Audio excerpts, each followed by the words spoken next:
ஒரு மகிழ்ச்சியான செய்தி. இதயம் நல்லெண்ணெயின் விலை லிட்டருக்கு ரூபாய் 105 குறைஞ்சிருக்கு.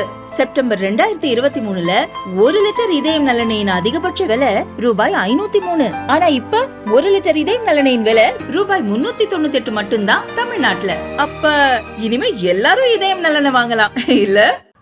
சென்னை தரமணியில் டாக்டர் தர்மாம்பாள் அரசினர் மகளிர் பாலிடெக்னிக் கல்லூரி செயல்படுகிறது.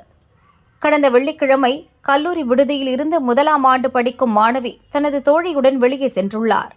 மாலை 6 மணி வரை விடுதிக்கு திரும்பாத நிலையில் இரவு 10 மணியளவில் ஒரு மாணவி மட்டும் வந்துள்ளார்.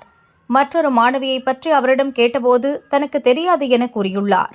சனிக்கிழமை காலை உடல் முழுதும் காயத்துடன் வந்த மாணவியை சோதனை செய்தபோது உடலின் பல இடங்களில் கடித்த காயம் இருந்தது தெரிந்தது.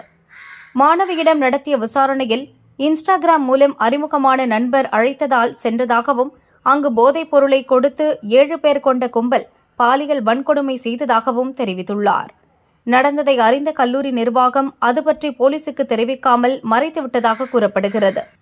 கல்லூரி நிர்வாகத்தின் இந்த செயலை கண்டித்தும் பாலியல் வன்கொடுமை செய்தவர்களை கைது செய்து தண்டிக்க வலியுறுத்தியும் இந்திய மாணவர் சங்கத்தினர் கல்லூரி முன்பு இன்று ஆர்ப்பாட்டம் நடத்தினர். அப்போது திடீரென கோஷமிட்டபடி கல்லூரிக்குள் நுழைந்தனர். அங்கு பாதுகாப்புக்கு வந்திருந்த போலீசார் அவர்களை தடுத்து நிறுத்தினர். அதற்கு மாணவர் அமைப்பினர் எதிர்ப்பு தெரிவித்து போலீஸை தள்ளிவிட்டனர். தள்ளிவிட்ட இளைஞரை சப் இன்ஸ்பெக்டர் ஒருவர் தாக்க அடுத்த நொடி அனைத்து இளைஞர்களும் அவரை பாய்ந்து தாக்கினர். சப் இன்ஸ்பெக்டரின் சீருடையை பிடித்து மிரட்டியதால் பெரும் பரபரப்பு ஏற்பட்டது.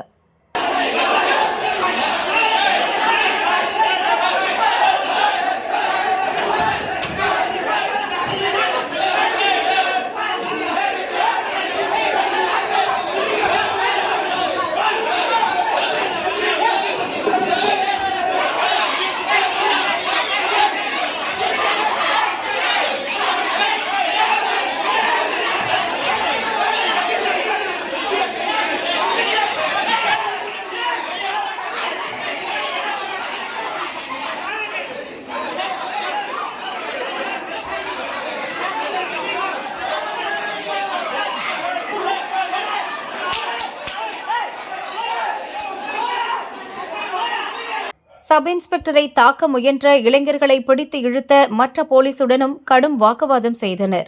பின்னர் சக மாணவர்களை மாணவர் அமைப்பினரை விலக்கிவிட்டு சமாதானப்படுத்தியதை அடுத்து கல்லூரி வளாகத்திலேயே அமர்ந்து தர்ணா போராட்டம் நடத்தினர். போராட்டத்துக்கு பாதுகாப்புக்கு வந்த போலீசாரை மாணவர் அமைப்பினர் தாக்கிய சம்பவம் அதிர்ச்சி ஏற்படுத்தியுள்ளது.